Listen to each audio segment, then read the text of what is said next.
그저께와 어저께는 평생을 예수님을 기다렸다가 아기 예수를 만난 시므온과 안나에 대해서 말씀을 드렸습니다. 참 힘겹게 그 한 가지에게만 소망을 두고 그 긴 세월을 보냈는데 그 소망이 현실로 다가온 겁니다. 시므온과 안나가 맞이한 역사상 첫 번째 성탄절이었습니다. 오늘은 그 유명한 동방박사들이 맞이한 성탄절에 대한 이야기입니다. 성탄절이 가까워지면 멀리서부터 낙타를 타고 오는 동방박사들이 그려진 성탄 카드가 이렇게 진열되어 있는 걸 보게 됩니다. 하나님을 믿는 사람이든 하나님을 믿지 않는 사람이든 모두 다 어린 시절부터 동방박사의 이야기를 들었을 것입니다. 그 이야기는 너무나 숭고해서 사람들의 마음속에 오랫동안 성탄절의 상징으로 남아 있습니다. 밤하늘의 별을 따라 1000마일이 넘는 먼 거리를 달려와서 아기 예수께 선물을 드리고 간 이 동방박사 세 사람의 이야기. 동방박사 이야기는 마태복음에만 기록되어 있는 실제로 역사 속에 있었던 사건입니다. 그들은 베들레헴에서 가장 멀리 떨어진 동방에서 살고 있었지만 아기 예수님께 최초로 경배한 자들입니다. 그들은 예루살렘의 동쪽에 위치한 바벨론 지역인 페르시아에 살았던 현자들이며 천문학과 수학과 철학과 의학을 연구하던 사람들입니다. 특히 별의 움직임을 연구하여 그 별과 관련되어 있는 국가라든지 왕이나 개인의 운명을 예언했던 사람들입니다. 지금으로 말하면 천문학자 혹은 점성가들이라 할 수가 있습니다. 그런데 이 사람들이 보통 박사들하고 다른 점이 뭐냐면 그들은 메시아 사상에 관심을 갖고 있었다라는 사실입니다.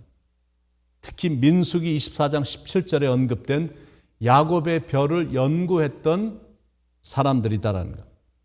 광활한 하늘을 바라보며 별의 움직임을 관찰하고 있던 바로 어느 날 그들의 시야에 이상한 광채를 발하는 한 별을 발견하게 된 겁니다.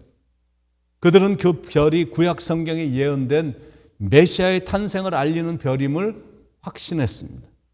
그 사실을 확신하자마자 그들은 먼 여행길에 올랐습니다. 그런데 그 길은 보통 험난한 길이 아니었습니다. 많은 산과 강을 건너야 됐고 거친 사막이 가로놓여 있는 그 먼 길을 낙타에 몸을 싣고 달려야만 했습니다. 때때로 갈증도 있었고 배고픔도 있었고 고통과 피곤함과 추위와 강도의 위험이 있었는데 그들은 이 모든 위험과 고통을 무릅쓰고 달려왔습니다. 왜 그렇게 힘들고 고통스러운 길을 달려왔을까? 무엇 때문에 그 멀리까지 찾아온 것일까? 단 하나의 이유 때문입니다. 만왕의 왕으로 오신 예수님을 경배하기 위해서다라는 겁니다. 1절과 2절에 헤롯 왕 때 예수께서 유대 베들레헴에서 나심에 동방으로부터 박사들이 예루살렘에 이르러 말하되 유대인의 왕으로 나시니가 어디 계시냐? 우리가 동방에서 그의 별을 보고 그에게 경배하러 왔노라 하니 이게 바로 예배자의 자세인 겁니다. 동방 박사들의 성탄 축하 자세를 보며 우리가 받을 수 있는 도전은 대체 무엇일까? 그들을 통해 배울 수 있는 것은 무엇일까? 첫 번째는 열심과 정성입니다. 진정으로 예배하는 사람들은 부지런합니다. 절대 게으르지 않습니다. 주님이 지금도 부르시는 사람은 자기가 하는 일에 열정과 열심이 있는 부지런한 사람입니다. 예수님이 제자들을 선택하실 때도 부지런히 일하고 있었던 사람들을 선택하셨습니다. 그물을 깁거나 아니면 뭔가를 준비하던 사람들을 부르셨지 빤빤히 놀거나 누워있는 사람들은 예수님이 부르시지 않으셨습니다. 동방박사들은 유난히 부지런했고 몸을 열심히 움직인 사람들. 그러니까 그 먼 길을 마다하지 않고 온 겁니다. 그래서 그들은 메시아의 첫 성탄의 기적을 경험하게 된 겁니다. 예수님의 부활을 제일 먼저 경험했던 사람들도 그 새벽에 일찍 예수님의 무덤에 온 여인들이었습니다. 그런 부지런함과 열정 때문에 그런 축복과 기쁨을 경험하게 된 겁니다. 신앙생활을 할 때 이 열정과 열심이 식어버리면 안 됩니다. 결심만 대단하지 조금만 어려워지면 정성이 식는 그런 식은 안 된다는 겁니다. 두 번째, 동방박사들을 통해 배울 수 있는 교훈은 헌신과 드림입니다. 10절에 집에 들어가 아기와 그의 어머니 마리아가 함께 있는 것을 보고 엎드려 아기께 경배하고 보배압을 열어 황금과 유향과 모략을 예물로 드리니라. 동방박사들은 그 먼 길을 달려와서 아기 예수를 만난 후에 보배압을 열어 예수님께 세 가지 예물을 아낌없이 드렸습니다. 등남의 축하로 예물을 드린 게 아닙니다. 메시아의 탄생을 기뻐하며 만왕의 왕에게 드리는 예물이었다는 것. 첫째, 황금을 드렸는데 황금은 값지고 불변하는 것으로 부귀와 왕권을 상징하는 메시아의 왕권을 축하하는 왕에게 드리는 예물이었습니다. 두 번째, 유향은 아주 값비싼 향료로서 하나님과 사람 간의 다리를 놓는 제사장을 상징하는 대제사장에게 드리는 예물이었다는 것. 세 번째, 모략을 드렸는데 모략은 장사 지낼 때 바르는 향료로서 예수 그리스도의 죽음을 상징하는 인류의 죄를 대속하실 구세주에게 드리는 예물입니다. 정말 값비싼 예물이었는데 그런 걸 한 번도 만나보지 못했던, 그것도 아기에게, 그리고 왕궁에서 태어난 것도 아닌 마구간에서 태어난 아기에게 그 비싼 걸 드렸다는 것. 그런데 그렇게 값비싼 것을 드렸으면서도 그들은 전혀 아까워하지도 않았다는 것. 이런 주님을 향한 헌신을 우리는 동방박사들을 통해 배워야 됩니다. 여러분의 헌신은 어느 정도이십니까? 예수님을 왕과 구주로 인정하고 경배하며 헌신을 하십니까?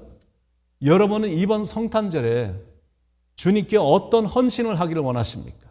무엇을 주님께 드리기를 원하십니까? 주님이 받기를 원하는 마음은 단순히 돈이 아닙니다. 주님이 받기를 원하시는 건 황금처럼 변치 않는 믿음이고 유향처럼 향기로운 순결이며 모략처럼 썩지 않는 사랑입니다. 그런 마음을 예물에 담아 드릴 때 주님께서는 대단히 기뻐하실 것입니다. 세 번째, 동방박사들을 통해서 배울 수 있는 건 순종입니다. 12절에 그들은 꿈에 헤롯에게로 돌아가지 말라 지시함을 받아 다른 길로 고국에 돌아가니라. 헤롯이 자기들에게 꼭 들리라고 말은 했지만 하나님께서 즉시 나타나셔서 다른 길로 돌아가라고 말씀하셨기 때문에 그들은 쉽고 환대받는 길을 버리고 하나님의 말씀에 순종하여 어렵게 돌아가는 길을 선택을 했습니다. 여러분, 신앙생활에 있어서 순종이란 대단히 중요합니다. 그것도 동방박사들처럼 온전한 순종이 대단히 중요합니다. 순종이 얼마나 중요한지 성경은 하나님께 드리는 제사보다 순종이 낫다라고 말씀하실 정도. 하나님을 사랑하라, 하나님께서 그대와 함께 하시리라. 하나님께 순종하라, 하나님께서 가장 심오한 진리를 그대에게 드러내시리라. 로버슨이라는 분이 한 말씀입니다. 간혹 이렇게 자기 방식만 고집하는 사람이 간혹 있습니다. 다른 건 뭐 잘하고 열심도 있긴 한데, 근데 순종은 잘 안 하고 항상 자기 방식으로만 고집하며 가는 사람이 간혹 있습니다. 그런 스타일의 사람들에게는 마음에 평화란 건 없거든요. 그리고 하나님의 뜻도 그런 성격의 사람들은 깨달을 수 없습니다. 심오한 진리의 깨달음과 마음의 평강은 오직 하나님께 순종하는 사람에게만 임한다는 사실을 잊지 말아야 됩니다. 순종하는 사람이 때때로 바보같이 보이고 줏대 없는 사람처럼 보일지 몰라도 시간이 가면서 사람들은 그런 사람에게 감동을 받습니다. 와, 저렇게 형편없고 저렇게 말도 안 되는 일에도 그것도 또 순종하는 거 보면 참 신기하다. 뭐 이렇게 이제 말하는 사람들이 있는데 실은 그런 거에 바보같이 여기는 게 아니라 감동을 받는다라는 거. 내년 12월이 되면 새해 일할 새로운 일꾼들을 뽑는데 그래서 이제 공천한 다음에 연락을 합니다. 어떤 분들은 힘들고 희생이 요구되는 걸 알면서도 목사님 말씀이니까 한번 해보겠습니다. 하나님의 뜻으로 알고 순종하겠습니다. 이러면서 수락하는 리더들이 있습니다. 그런 말을 들으면 제 마음에 감사가 넘치고 내년에 함께 일할 생각을 하면 가슴이 막 뜁니다. 근데 어떤 분들은 계속 빼거든요. 그러면 저는 성격상 한 번은 하라고 권하지만 계속 안 하겠다 그러면 더 이상 말하지 않습니다. 하나님의 일인데 나중으로 자꾸 미루는 사람들에게 굳이 이 중요한 일을 맡길 필요가 없다라고 생각하기 때문입니다. 하나님의 일은 오직 하고 싶어 하는 사람에게만, 일할 여건은 썩 주어지지 않았어도 그냥 하나님의 말씀이라 생각하고 하나님께 순종한다는 마음으로 임하는 사람들과 같이 사역하기를 원하는 겁니다. 그리고 분명한 건 어떤 희생과 헌신이 있을 것을 알면서도 각오하고 순종했기 때문에 그런 사람들에게는 하나님의 강력한 능력이 반드시 나타나고 은혜의 길이 열리며 하나님께서 반드시 그 가정을 축복으로 인도하신다는 분명한 사실입니다. 여러분, 하나님의 일은 결단코 헛되지 않거든요. 그래서 함께 일하자는 겁니다. 이제 한 해를 보내는 이 시점에 또 한 해를 맞이하는 중요한 이 기간에 바라기는 동방 박사들의 심정으로 성탄절도 맞이하고 또 새해도 맞이할 수 있길 바랍니다. 내년에는 열심과 정성으로 하나님을 더 잘 섬기겠다. 헌신이 있는 정성스러운 예배를 하나님께 올려드리겠다. 하나님께 드리는 것을 기뻐하는 성숙한 성도가 되겠다. 하나님이 말씀하시면 반드시 나는 순종할 것이다. 이런 겁니다. 그런 각오와 결단을 품는 사랑하는 여러분에게 하나님께서 진리의 깨달음을 주시고 마음의 평강을 주시고 하는 일에 형통함을 주시며 자녀들에게도 평탄함과 지혜를 주시고 나아가서는 하늘의 축복이 여러분에게 풍성히 임하기를 예수님의 이름으로 간절히 축원을 드립니다. 기도하겠습니다. 하나님도